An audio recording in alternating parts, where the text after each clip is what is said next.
ឆ្ងល់ណាស់នេះបែងក៏បងតែពីម៉ោង10យល់អត់តែឡើយម៉ោង2តែ10ទៅមកដល់អញឆ្ងល់មែនតាខ្ញុំមិនដឹងអ្នកស្រីបើអ្នកដឹកមកយូរឲ្យខ្ញុំទៅសួរអ្នកណាខ្ញុំទៅសួរខ្ញុំក៏មិនដឹងអញឆ្ងល់ណាអាក៏បងម៉ោងនេះម៉ោងនោះអញធុញនេះ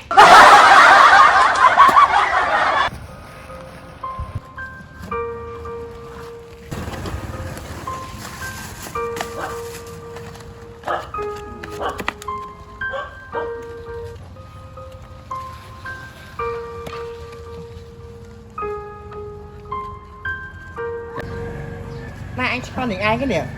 អញតកែក៏នឹងឯងតកែឥឡូវនេះអ្នកស្រីតកែខ្ញុំតាស្រីជួយcoiស្រីអ្នកស្រីស្លាញ់ឃើញវិសាហើយដាក់សឡយស៊ីចំណាក់បាយអូអ្នកស្រីបាយជ្រុះខាងមុខបាត់ហើយនេះក៏តែអញពឹងលើគ្នាមិនបានសោះអញកំពុងតែហែវបាយផងឥឡូវមកទៅវិញបងតែទិញបាយវិញបើអញសង្សារខុសទេឃើញអត់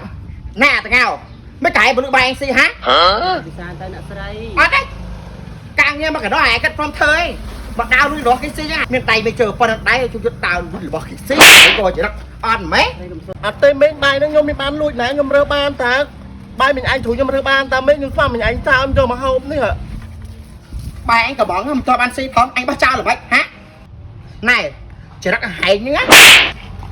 គុំចរិតក្រហើយដាវលុយរបស់គេហើយចរិតខ្ទើយតែខ្ញុំមានបានលួចបានណាគេមេងខ្ញុំមកដើរទៅលួចបានណាហើយក៏ខ្ញុំមិនដែរទៅសុំណាដែរខ្ញុំដើររើអេបចាយរបស់ខ្ញុំតើដូរយកលុយទិញបាយហូបនេះហើយឆ្លួយបាយអញបាយអញ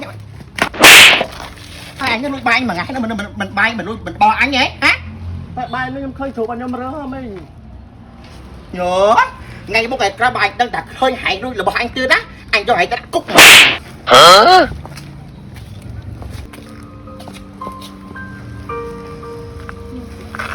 ក៏ទៅអ្នកក្រចាំទៅខុស